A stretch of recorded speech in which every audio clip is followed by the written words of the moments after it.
The early 1970s were a time of sit-ins, peace rallies, and environmental activism, a trend reflected in the next monster outing from Japan, 1972's Godzilla vs. the Smog Monster. This time, Japan's best-loved lizard was used to deliver an ecological message about his homeland's serious pollution problems. Feeding, growing ever more deadly on smog. Nothing man can do can stop the smog monster. You had something called Yokkaichi asthma in the city of Yokkaichi because the pollution in that city and all over the nation was terrible, and this film kind of addressed that problem. Other casualties are expected to exceed 30,000. Will Godzilla, man's friend, be vanquished?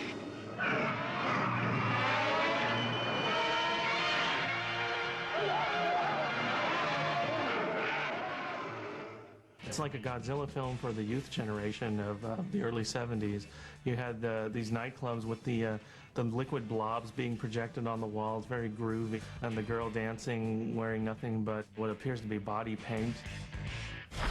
But despite trendy storylines, Godzilla seemed to be a weak imitation of his once dynamic self. Godzilla ran out of steam in the mid to late 70s, and movie-making styles had changed so much then. There were a lot of zoom shots, and there were kind of crazy plots, and the Japanese were imitating a lot of James Bond ideas where they were sort of secret agents, and people from outer space. It was nutballs.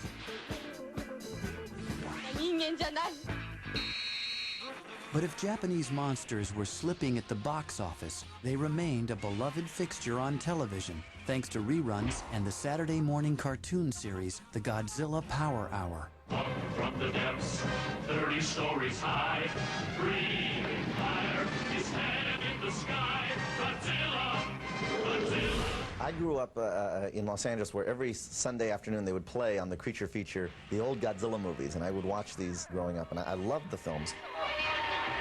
And for the next 3 decades, Godzilla would be a reliable giant in the world of advertising and commercial marketing, where his image helped sell products around the world. A lot of things from Japan have reached America's heart. Holy cow, it's the monster! Some big and some small. This year, Chevrolet is bringing you 2 of the smaller. New Sprint Turbo imported to go like a bat out of Osaka, and Chevy Spectrum with European styling that's built in Japan. Put yourself in today's Chevrolet and listen to your heartbeat. That just shows how popular Godzilla was internationally, that, you know, here's this creature from Japan, this uniquely Japanese monster that is so well known around the world that it'd be used to sell, you know, almost anything.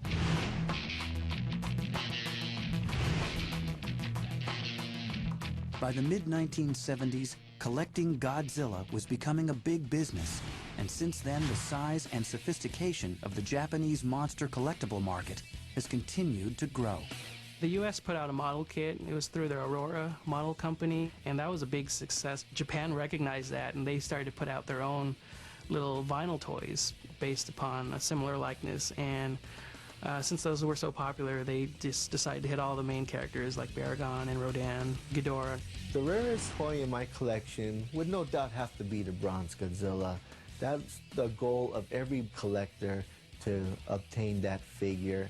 And when I got that figure and opened it out of that box, I was just amazed and in love with that toy. Depends on your budget or how intense you want to go. There are collectors that just live Godzilla, and I imagine their house is just nothing but Godzilla. They probably name their pets after Godzilla monsters. Toho's been very savvy about connecting with the Godzilla fan base. They've produced a high-end series of toys, computer games, comic books. So they know how to capitalize on the followers of Godzilla.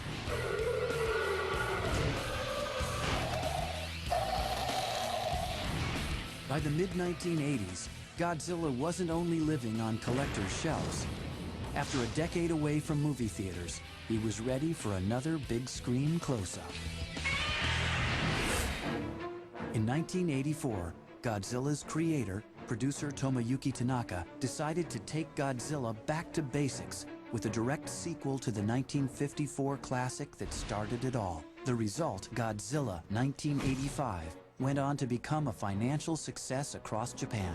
This film was distributed in the United States by New World, and they came up with this great idea of bringing Raymond Burr back to reprise the role that he played in the first Godzilla film. What's interesting is that his character in the first film was called Steve Martin, but by this time, Steve Martin, the actor, was really popular and well known, so they were afraid of calling him Steve Martin on camera because they thought people would laugh, so they just called him Mr. Martin. After the success of Godzilla 1985, Toho handed its revived franchise off to a new generation of movie makers. But after a decade of hit sequels, Godzilla's box office fire was once again fading. And in 1995, Japan's favorite monster met an explosive end in Godzilla vs. Destroya.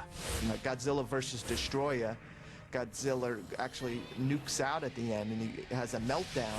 It was a pretty exciting film, and you kind of feel sorry for Godzilla at the end when you realize that this might be his last stand.